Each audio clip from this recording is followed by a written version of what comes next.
Hello TikTok, this is Lee with Super Tech. So we've got another one that just arrived about half an hour or so ago to PlayStation 5.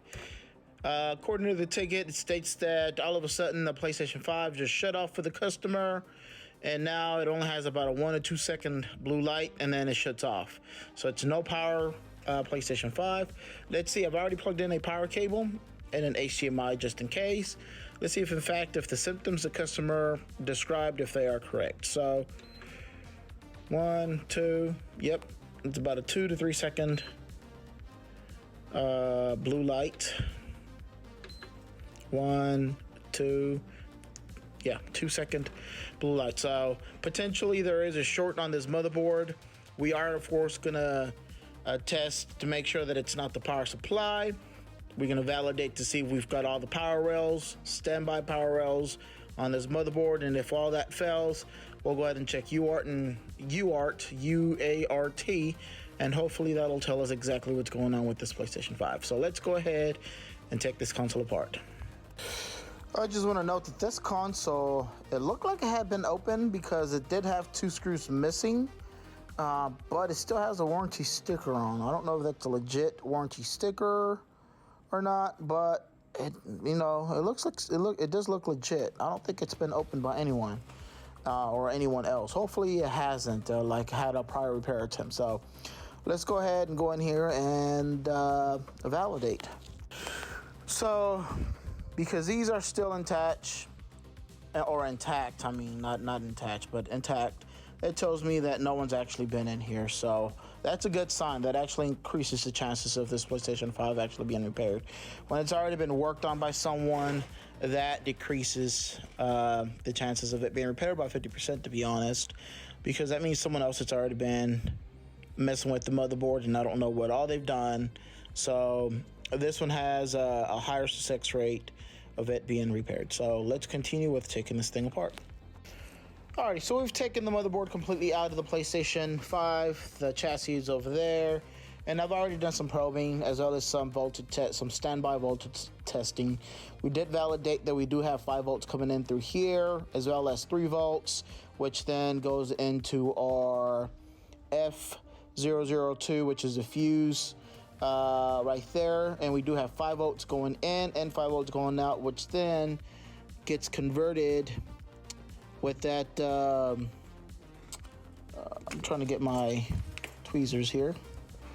With that component right there, gets converted, and then I'll test on this capacitor to 1.8, and then upon pressing the power button, we did validate that we are getting 1.1 volt there, and we are getting the voltage here. Now when it comes to this area here, however, I am getting a short here on this capacitor. That capacitor with continuity mode, I've got my red probe on ground, and I did test these capacitors here. These were all good. One end supposed to be ground, the other end should not be, meaning it's not ground. I could just go into resistance mode as well, but I usually start with continuity mode, and then that usually tells me whether there is a short or not, as long as it's not a low impedance line. Alrighty, so that said, I did test this capacitor here. This capacitor is actually good, but when it comes to this one here, we have a short, and it's not a low impedance line either. So this cap is short. Now I don't know if the issue is the capacitor or if it's the chip. So what I'm going to do is inject 1 volt, 1 amp to this line, and it should direct me to where the short potentially is at.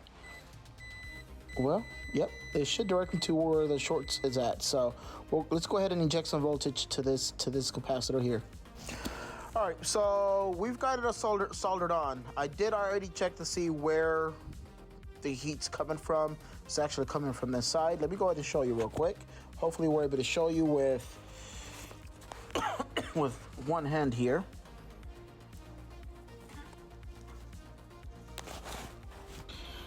Alright, so we did find the short. It's actually on the opposite side of the board. It's right on this side over here. I don't know if you guys can actually, guys and or gals can actually see that. But the short is actually coming from right, it froze on me. There we go, from here. which that it's pointing out to one of these two capacitors here. So we're gonna go ahead and remove that one right there, and if that one's not dead, we'll go to the next one, but one of these is bad. So yeah, and we'll go ahead and also get it replaced. All right, we went ahead and removed that capacitor. Now we're gonna check on this side again to see if we still have a short. This side is ground, so it should beep. This side is not ground, so it should not beep. And it is no longer beeping, and we have no readings there at all, so which is good. That means we've removed the short. Let's go ahead and remove or get a capacitor replacement. Solder on the new capacitor on the opposite side, and we'll test right afterwards to see if this console turns on. Alrighty, so this is the moment of truth. If by us replacing that one single capacitor, if that actually fixes PlayStation 5. We put the console back together just enough to be able to test. We plugged in a power cable, HDMI, and let's see what we get. So far, it's staying on. We got a blue light. We'll see if we actually get a dashboard on the screen. We should. It is staying on, which is good. Still pulsing blue. And come on. PlayStation logo now. Still no logo. Oh, there it is. Processing. All right, so that's good. It's a very good thing. We now have power. And of course, we got a display. So we're gonna go ahead and put this console back together, and we're gonna send the invoice to the customer. Thanks everyone that actually stayed tuned and watched this video. Do me a favor, hit the follow button if you haven't done so already. I'd appreciate it if you at least, support us by hitting that follow button. I'd appreciate it if you did that. Otherwise, thank you very much. Y'all stay blessed, peace, and yeah, I'll be seeing you in my next video. Later, everyone.